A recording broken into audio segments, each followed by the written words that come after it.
Hello and welcome friends. चलिए शुरू करते हैं आज का अपना डिस्कशन। फिर से हम दो टॉपिक डिस्कस करेंगे, ठीक है। एक जुडिशरी से रिलेटेड है, मतलब न्यायपालिका से, और दूसरा है एंटी डिफेक्शन लॉ।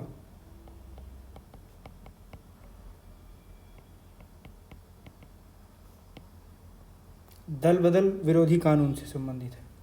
तो चलिए बिना देरी करते हुए अपना डिस्कशन शुरू करते हैं। सोर्स क्या है वीडियो का या इन कंटेंट का? यह है द हिंदू न्यूज़पेपर और कुछ अन्य चीज़ें। ओके, तो पहला है a wish list for reform in India's higher judiciary. Bharat की उच्च न्यायपालिका में सुधार की एक इच्छा सूची।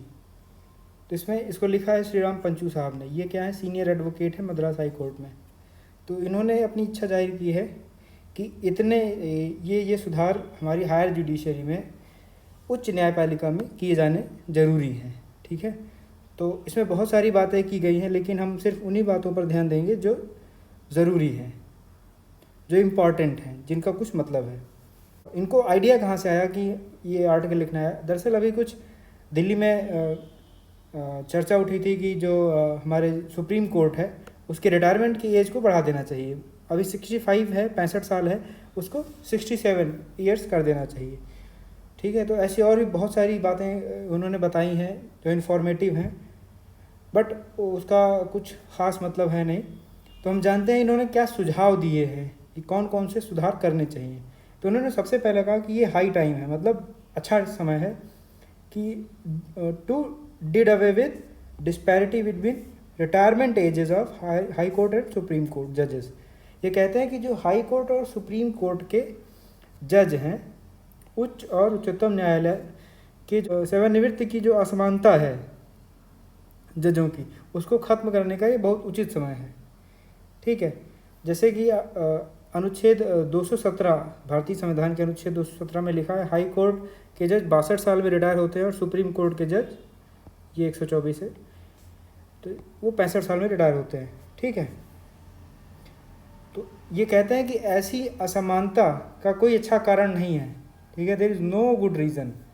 असमानता का कोई उचित कारण है नहीं, लेकिन फिर भी ये असमानता है, ठीक। हमें एक बात और कही कि ऐसा नहीं है कि जो ग्रे सेल होती हैं हमारे दिमाग में, मस्तिष्क में, वो हाई कोर्ट के जजेस की 62 साल में ख़त्म हो जाती है, लेकिन सुप्रीम कोर्ट के जजों की वो 65 साल तक चलती रहती है। तो ऐसा है नहीं।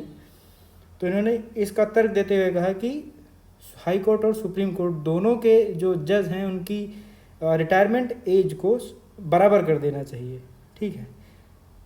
तो ये आगे कहते हैं कि इसका एक जो सेवानिवृत्ति की जो आयु है उसमें अंतर का एक नकारात्मक नतीजा, जो नेगेटिव फॉल आउट है डिफरेंशियल रिटायरमेंट एज का, वो ये है कि 3 वर्ष अधिक सेवा में बने रहने के लिए, 3 साल ज़्यादा सर्विस में रहने के लिए जो हाई कोर्ट के जजों पर दबाव रहता है और प्रतिस्पर्धा, कंपटीशन रहता है, ठीक है। इंटेंस प्रेशर और कंपटीशन, कहाँ? तो ताकि वो सुप्रीम कोर्ट में जा सकें और 3 साल और काम करें, ठीक। तो इनका ये रहा पहला सुझाव। दूसरा, ये कहते हैं कि एक क्रिएट अ कार्डर of public service for retired जजेस, ठीक। कहते हैं सेवानिवृत्त न्यायाधीशों के लिए एक लोक सेवा का अलग कैडर बनाया जाए, ठीक है। और उससे क्या होगा कि और यहीं से नियुक्ति होगी किस कॉन्स्टिट्यूशनल, संवैधानिक, स्टैट्यूटरी, वैधानिक, स्पेशल असाइनमेंट, विशेष कार्य के लिए यहीं से अपॉइंटमेंट होगा, ठीक है। और फिर ये कहते हैं कि जो ऐसे जज होंगे वो क्या करेंगे, उनको बराबर वेतन और सुविधाएं किसके बराबर मिलेंगी? सुप्रीम कोर्ट का जो रेगुलर जज है, ठीक। ये देखो, ऐसे न्यायाधीशों को सुप्रीम कोर्ट के जज के बराबर भुगतान एवं सुविधाएं मिलेंगी, ठीक है। फिर आगे ये कहते हैं कि इनको बार कर देना चाहिए। कहाँ से? मध्यस्थता करने, मतलब रिटायरमेंट के बाद कोई और एडवोकेट बनने के लिए किसी और हाई कोर्ट में जाके जैसे एडवोकेसी कर सकते हैं, वकालत कर सकते हैं, तो उस पर रोक लगा देनी चाहिए, ठीक है। ये आर्बिट्रेशन से रोक लगा देनी चाहिए। फिर ये कहते हैं यदि कोई जज इस कैडर का हिस्सा नहीं बनना चाहे सेवानिवृत्ति के बाद, तो उसे हाई कोर्ट या सुप्रीम कोर्ट के उच्च पदों पर भेजना ही नहीं चाहिए। ये कहते हैं कि इफ़ एनी जज is unwilling to be part of the cadre, instead wishes to pursue arbitration post retirement, then senior positions of the Supreme Court, such as membership of collegium, should not be given to them or should not be available to them। ठीक है, ये कहते हैं कि उनको जो हमारा उच्च न्यायपालिका है, जो उसमें हायर रैंक्स हैं, अगर कोई भी इस काडर का हिस्सा नहीं बनता है तो उसे उस रैंक का हिस्सा नहीं बनाना चाहिए। फिर ये एक बात कहते हैं कि हमें ज़रूरत है, we should have a culture of public service for senior जजेस। ठीक है, and those who do not fulfil it should not be part of senior ranks. फिर ये कहते हैं कि हमें किसी चीज़ की ज़रूरत है लोक सेवा में एक संस्कृति की, काम करने की संस्कृति की, और जिसमें यह विकसित ना हो उसे अगेन हायर जुडिशरी के जो हायर रैंकिंग्स हैं उसमें नहीं भेजना चाहिए। फिर तीसरे सुझाव में ये कहते हैं कि जो हमारा आर्टिकल 124 है, अनुच्छेद 124,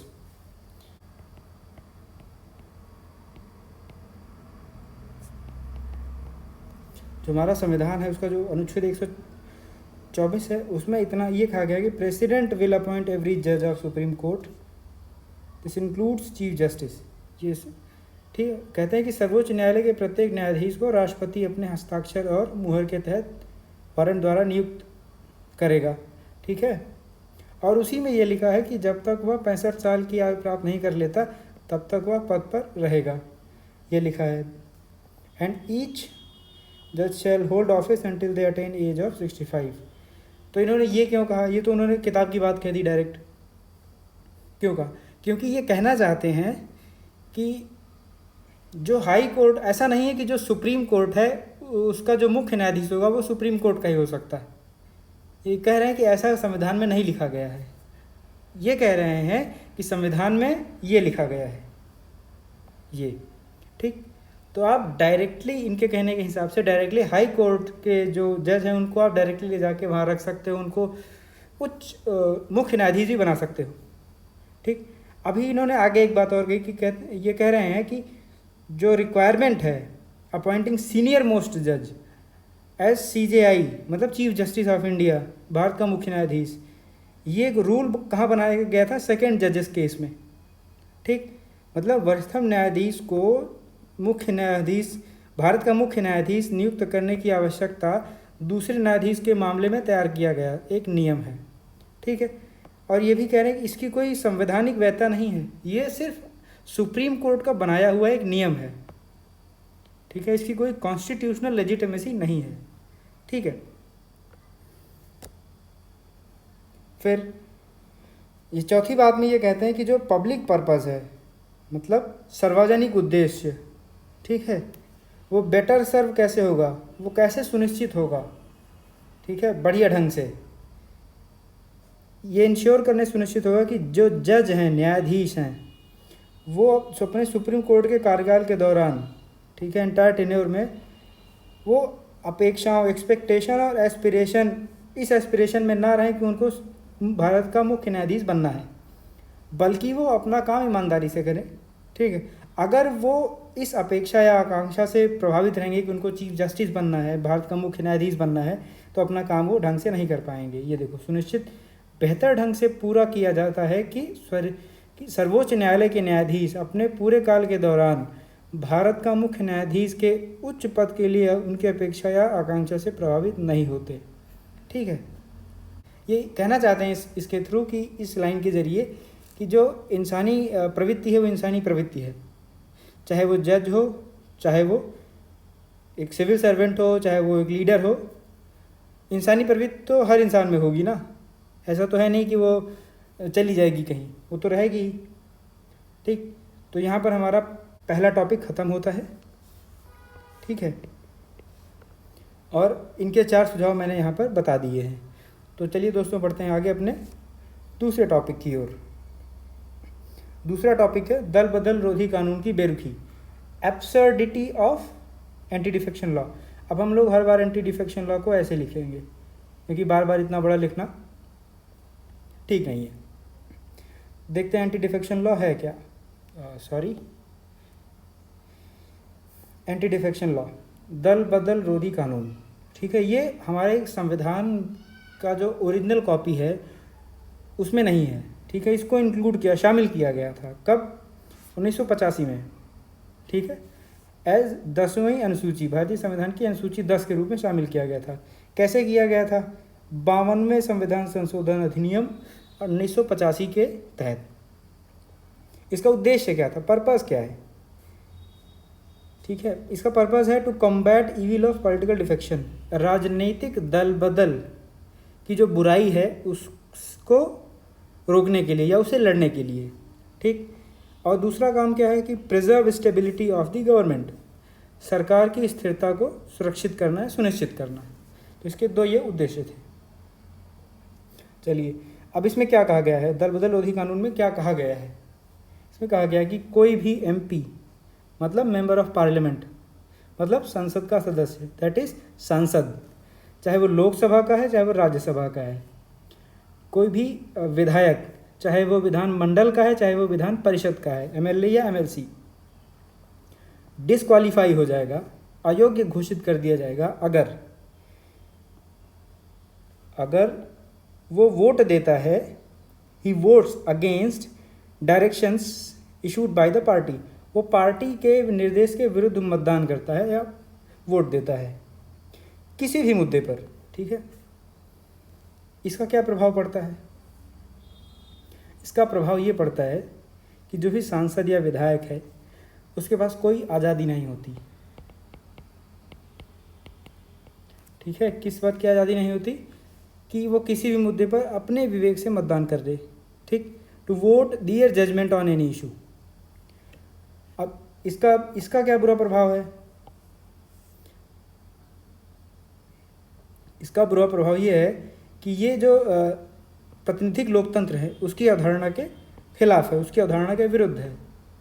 जो कॉन्सेप्ट है हमारा रिप्रेजेंटेटिव डेमोक्रेसी का, अब आप सोच रहे होंगे रिप्रेजेंटेटिव डेमोक्रेसी क्या है, प्रातिनिधिक लोकतंत्र क्या है। जैसे हमारा लोकतंत्र है,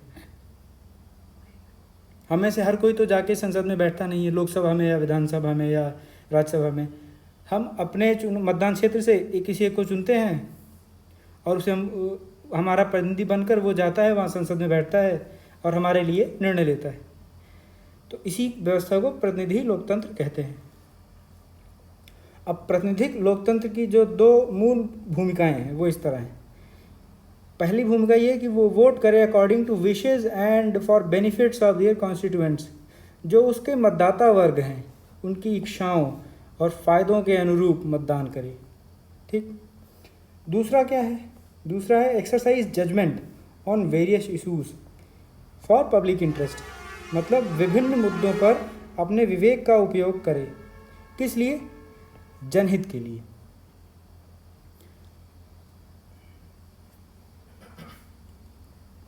लेकिन एंटी डिफेक्शन लॉ आ जाता है यहाँ पे, दल बदल रोधी कानून। वो क्या करता है, एमपी और जो सांसद या विधायक होते हैं वो ना तो अपने मतदान क्षेत्र के प्रतिनिधि रह पाते हैं, ना ही एक कानून निर्माता, मतलब ना तो वो डेलीगेट ऑफ अपनी कॉन्स्टिट्यूएंसी बन पाते हैं, ना ही एक लेजिस्लेटर, बल्कि वो बदल जाते हैं, कन्वर्ट हो जाते हैं, परिवर्तित हो जाते हैं into just an agent of party, एक पार्टी एजेंट बनकर रह जाते हैं।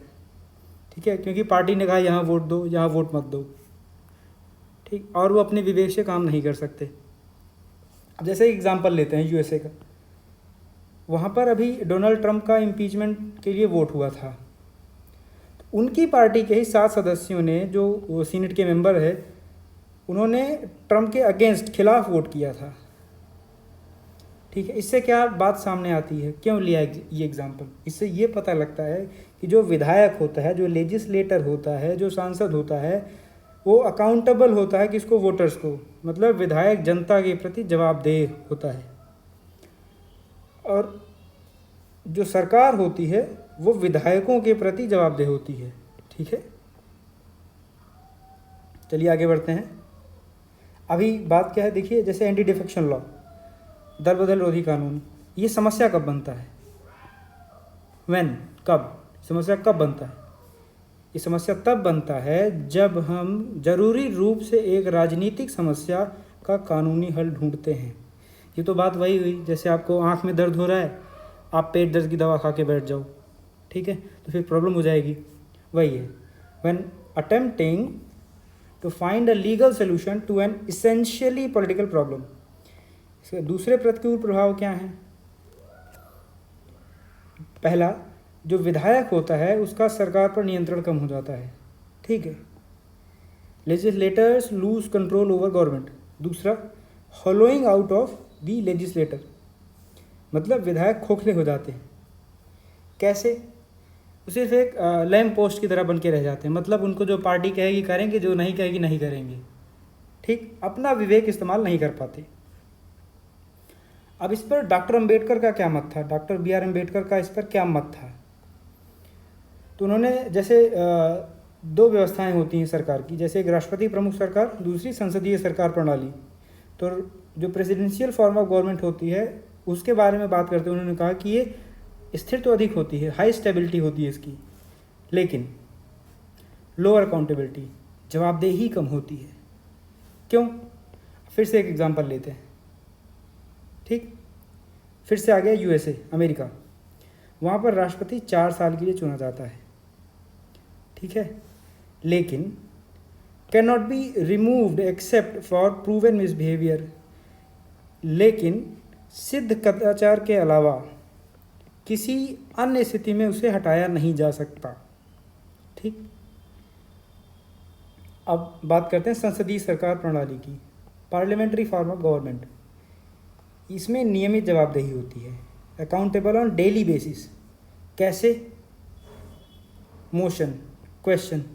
आप कभी लोकसभा टीवी या राज्यसभा टीवी खोलो, जो टीवी में चैनल आता है वो, ठीक है, तो आप देखोगे कि सुबह सुबह क्वेश्चन आवर होता है, प्रश्नकाल होता है, उसमें सवाल पूछते हैं मंत्रियों से, सरकार से, ठीक है, तो सरकार की जवाबदेही वहाँ से बनी रहती है। और दूसरी बात, कैसे?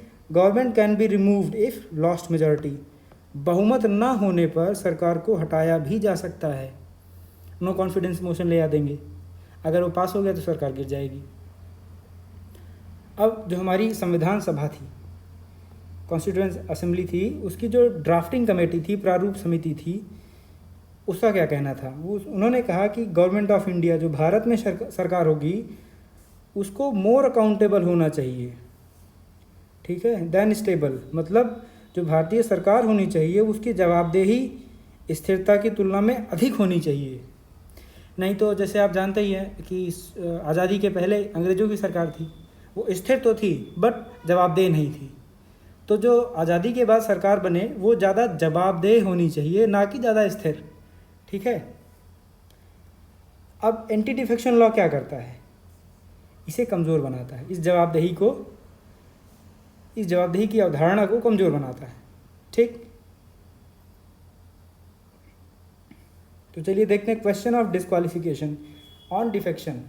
दल बदल पर जो योग्यता का प्रश्न है उसको निर्धारित कौन करता है, डिसीजन कौन लेता है उस पर? तो ये डिसीजन कौन लेता है? सभा का सभापति, presiding officer of the house.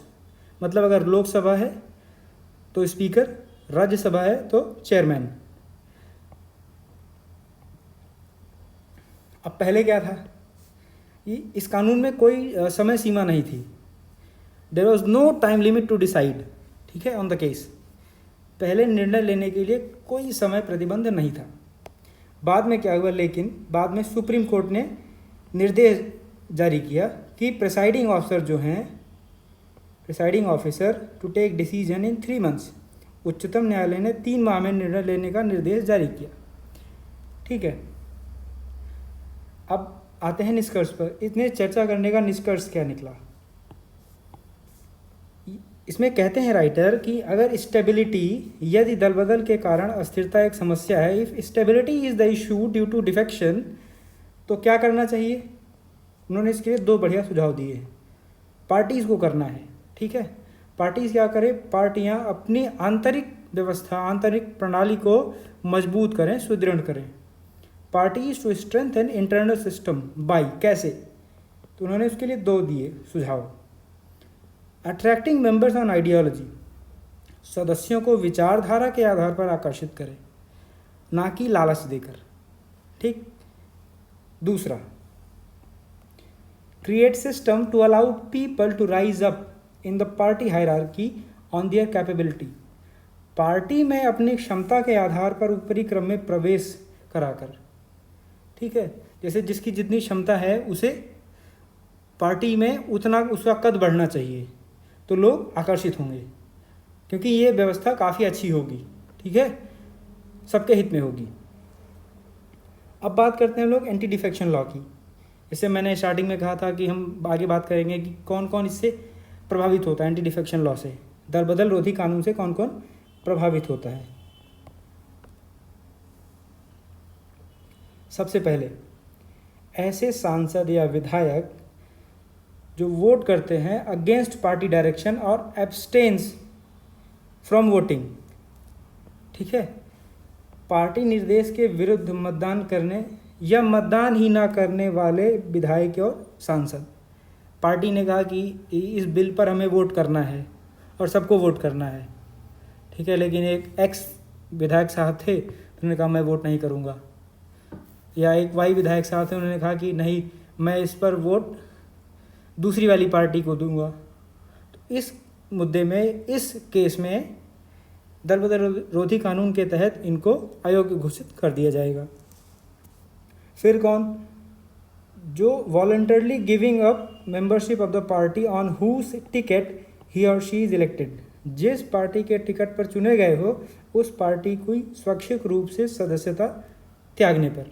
जैसे आप एक्स पार्टी से बन गए सांसद, अब बनने के बाद आपने कहा कि अब इस पार्टी की मेंबरशिप से मैं हट रहा हूँ, तो आप पार्टी की मेंबरशिप से तो हट रहे हैं, लेकिन आपका सांसद वाला जो पद है वो भी चला जाएगा। क्यों चला जाएगा? क्योंकि हमारे पास दल बदल रोधी कानून है। तीसरा, if independent elected member joins any political party, मतलब स्वतंत्र रूप से या निर्दलीय जिसे कहते हैं, जो चुना गया व्यक्ति यदि किसी राजनीतिक पार्टी का सदस्य बन जाए, मतलब कोई निर्दलीय सांसद या विधायक है, वो जीतने के बाद पार्टी ज्वाइन कर ले, तो उसका मेंबरशिप उसका संसद का या विधानसभा का वो चला जाएगा। चौथा, if nominated members join any political party after 6 months of such nomination.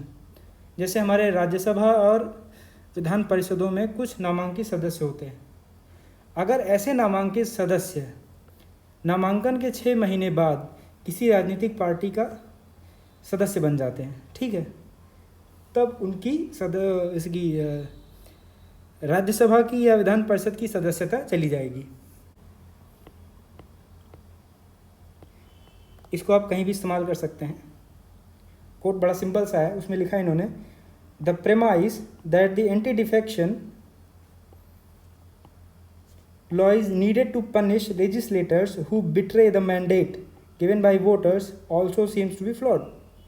इसको हिंदी में कहेंगे, मतदाताओं द्वारा दिए गए जनादेश के साथ विश्वासघात करने वाले विधायकों को दंडित करने के लिए दल बदल विरोधी कानून की आवश्यकता का आधार भी विस्मयकारी प्रतीत होता है, गलत प्रतीत होता है।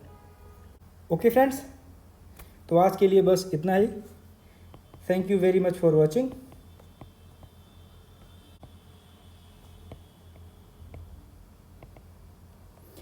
फिर मिलेंगे, तब तक के लिए जय हिंद।